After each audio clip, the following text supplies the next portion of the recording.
കഞ്ചാവ് മുതൽ തട്ടിപ്പ് വരെയുള്ള എല്ലാ ഫ്രോഡ് കേസിലും ജാതി കാർഡ് ഇപ്പോൾ നിർബന്ധമാണ്. ജാതി കാർഡ് ഇറക്കിയാൽ കമ്മി സുഡാപ്പികളുടെ സപ്പോർട്ട് കിട്ടുമെന്ന് എല്ലാ ഫ്രോഡുകൾക്കും അറിയാം. പ്രത്യേകിച്ച് കട ഉടമസ്ഥൻ BJP-കാരനാകുമ്പോൾ ഫ്രോഡുകളെ പിന്തുണയ്ക്കാൻ ആള് കാണും.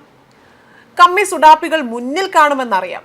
നടനും BJP നേതാവുമായ കൃഷ്ണകുമാറിന്റെ മകൾ ദിയ കൃഷ്ണയുടെ സ്ഥാപനത്തിൽ നടന്ന തട്ടിപ്പും അതിനു പിന്നാലെ നടന്ന വിഷയങ്ങളും വിവാദമായതോടെ തന്നെ കടയിലെ ജീവനക്കാർ അവർ പിടിക്കപ്പെട്ടപ്പോൾ ചോദിച്ച ചോദ്യങ്ങൾക്ക് ഉത്തരം മുട്ടിയപ്പോൾ ഇറക്കിയതാകട്ടെ എന്താണ് ജാതി കാർഡ്.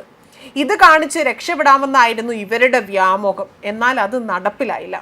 ഇതോടുകൂടി തന്നെ ജാതി കാർഡ് ഒരു ട്രെൻഡായി മാറിയിരിക്കുകയാണ് എന്നാണ് സോഷ്യൽ മീഡിയയിൽ സജീവമായി തന്നെ നിൽക്കുന്ന സോഷ്യൽ ആക്ടിവിസ്റ്റ് കൂടിയായ ലക്ഷ്മി കാനാത്ത് വ്യക്തമാക്കുന്നത്. ഇവരുടെ ഫേസ്ബുക്ക് അതിലൂടെ പങ്കുവച്ച ഒരു പോസ്റ്റാണ്. അതിലൂടെയാണ് ഇക്കാര്യങ്ങൾ തുറന്നടിച്ചുകൊണ്ട് വ്യക്തമാക്കുന്നത്. എന്തിനും ഏതിനും ജാതി കാർഡ് ഇറക്കുന്നവർക്കുള്ള ഒരു മറുപടി കൂടിയാണിത്. പോസ്റ്റ് വായിക്കുന്നതിന് മുൻപേ പറയാനുള്ളത്, രാഷ്ട്രീയ പകപോക്കലിനായി കാര്യങ്ങൾ വേറെ വഴിയിലേക്ക് തിരിച്ചുവിടുമ്പോൾ പിന്നിലെ ഉദ്ദേശം കൃഷ്ണകുമാർ എന്ന വ്യക്തിയെയല്ല അവർ ഉന്നം വയ്ക്കുന്നത്.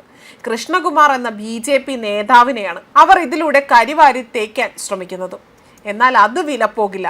വ്യക്തമായ തെളിവുകൾ കൊണ്ട് അക്കമിട്ട് നിരത്തി ഇതിന് പിന്നിലെ ഗൂഢാലോചന എന്നത് എന്താണെന്നടക്കമുള്ളത് പുറത്തു വരും. ആയതിനാൽ തന്നെ ഒരു ജാതി കാർഡും കാണിച്ചിട്ട് കാര്യമില്ല എന്നത് തന്നെയാണ് ഇവിടെ വിലയിരുത്തപ്പെടുന്നതും. ആ പോസ്റ്റിൽ വിവരിച്ചിരിക്കുന്ന കാര്യങ്ങൾ ഒന്ന് പറയാം. അത് അഭിനവ വേടത്തിമാരുടെ പത്രസമ്മേളനം കണ്ടപ്പോഴേ മനസ്സിലായി. എല്ലാവർക്കും വിവരം വെച്ചുപോയി കോയ. കഞ്ചാവ് മുതൽ തട്ടിപ്പ് വരെയുള്ള എല്ലാ ഫ്രോഡ് കേസിലും ജാതി കാർഡ് ഇപ്പോൾ നിർബന്ധമാണ്. ജാതി കാർഡ് ഇറക്കിയാൽ കമ്മി സുഡാപ്പികളുടെ സപ്പോർട്ട് കിട്ടുമെന്ന് എല്ലാ ഫ്രോഡുകൾക്കും അറിയാം. പ്രത്യേകിച്ചും കടയുടമ BJP-കാരനാകുമ്പോൾ ഫ്രോഡുകളെ പിന്തുണയ്ക്കാൻ ആള് കാണും. കമ്മി സുഡാപ്പികൾ മുതൽ കാണുമെന്നറിയാം. സിനിമയിലും സീരിയലിലും അവസരങ്ങൾ നിഷേധിക്കപ്പെട്ടിട്ട് പോലും സൂപ്പർ സ്റ്റാർ ഒന്നും അല്ലാത്ത ഈ സെലിബ്രിറ്റി BJP-യിൽ തന്നെ തുടരുന്നത് ആ മനുഷ്യന്റെ ദേശസ്നേഹം കൊണ്ടാണ്.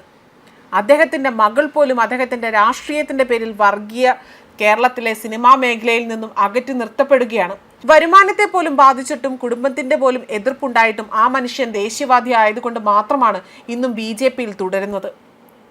ഇതായിരുന്നു അവർ പങ്കുവച്ച പോസ്റ്റിന്റെ പൂർണ്ണരൂപം. അതേസമയം ഇപ്പോൾ ഈ വിഷയത്തിൽ പ്രതികരിച്ചുകൊണ്ട് ദിയ കൃഷ്ണ തന്നെ രംഗത്ത് വന്നിരിക്കുകയാണ്. അതായത് ആരോപണങ്ങൾക്കും പരാതിക്കാർ തെളിവ് ഹാജരാക്കിയില്ല. അവർ എന്ന് തെളിവ് നൽകുന്നുവോ അന്ന് ആരോപണങ്ങൾ ഏറ്റെടുക്കാമെന്നാണ് ഇപ്പോൾ ദിയ കൃഷ്ണ വ്യക്തമാക്കിയിരിക്കുന്നത്. എന്തു പറഞ്ഞാലും അതിന് തെളിവ് ആവശ്യമാണല്ലോ.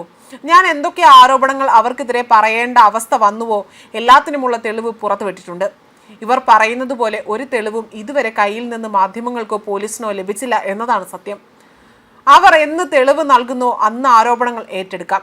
അവർ പണം നൽകിയെന്ന് പറയുന്ന ദിവസം രാവിലെ ഞാൻ ഗർഭിണിയാണെന്ന കാര്യം അവരോട് പറഞ്ഞുകൊണ്ടിരിക്കുകയായിരുന്നു.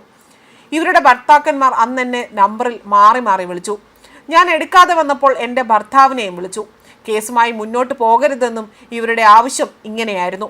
കൃഷ്ണകുമാറിനോട് വിഷയം പറയരുതെന്നും സമൂഹ മാധ്യമങ്ങളിൽ കാര്യങ്ങൾ വെളിപ്പെടുത്തരുതെന്നും ഇവർ ആവശ്യപ്പെടുകയും ചെയ്തു.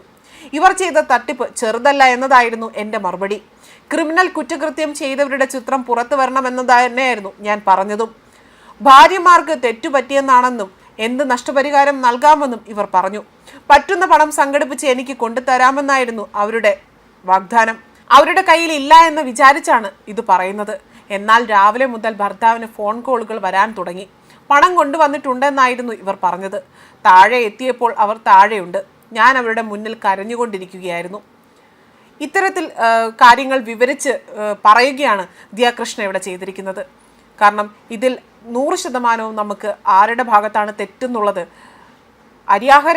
കേരളത്തിൽ അരിയാഹാരം കഴിക്കുന്ന ആർക്കും മനസ്സിലാക്കാൻ സാധിക്കുന്നതാണ്.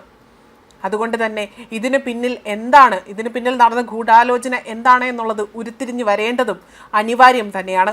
ന്യൂസ് ഡെസ്ക് കർമ്മ ന്യൂസ്.